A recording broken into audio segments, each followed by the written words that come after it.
Hi guys, Guinea Pigs 1 here. So today's video is going to be a little bit about Bumblefoot. That is an infection in the foot pad.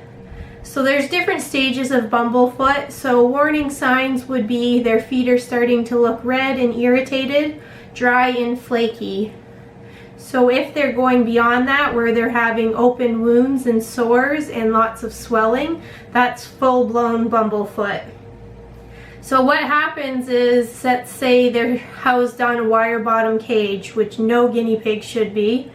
They could cut their foot and bacteria gets inside. They could be standing in bad conditions, so very dirty cages, and getting infections in their feet. They could be getting Bumblefoot due to a medical condition. So if a guinea pig is unable to move around properly, their feet can start to get sore. Maybe they're recovering from surgery, have bad arthritis, and they're not moving around enough, Bumblefoot can start. So if you're noticing your guinea pigs start to have red feet or dry feet, do some changes. Assess why is this happening. So if it's a guinea pig who's recovering from surgery, make sure you're helping move them around to different spots, give them softer bedding, change where they're laying a lot more often.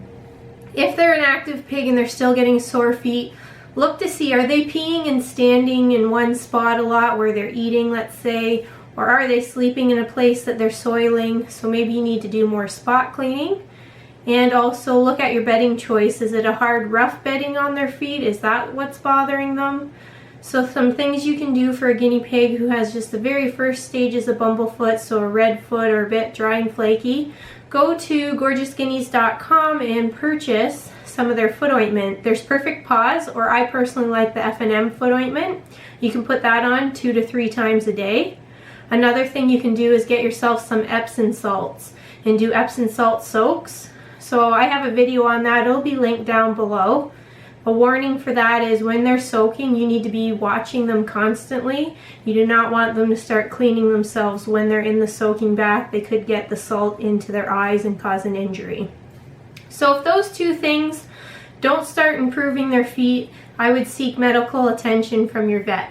If your guinea pig is beyond that, so you're noticing there's a swollen foot pad, there's a scab, you know, there might be even some infection leaking out, go to your vet for sure. Probably going to need oral antibiotics, pain medication. Maybe their vet's even going to show you how to do foot wraps. So Bumblefoot is not something to take lightly. If it starts to get really serious, the infection can actually go into their bone and they could lose a foot. And a guinea pig is not a creature that's going to do well with an amputation. So please keep your cages clean, no wire bottom cages, and if they're suffering from a medical condition, such like Kelvin, his feet can start to look a bit red. So what I use is the vet bed in the bottom of his cage. I'm cleaning him constantly where he's sleeping. He's always getting a fresh bed, and I move him around throughout the day to keep some pressure off of his feet, and that works like a charm. So I will leave a link down below to Guinea links where you can read even more in depth about Bumblefoot. And of course, as always, any medical concerns, speak with your vet, take your guinea pig into the vet.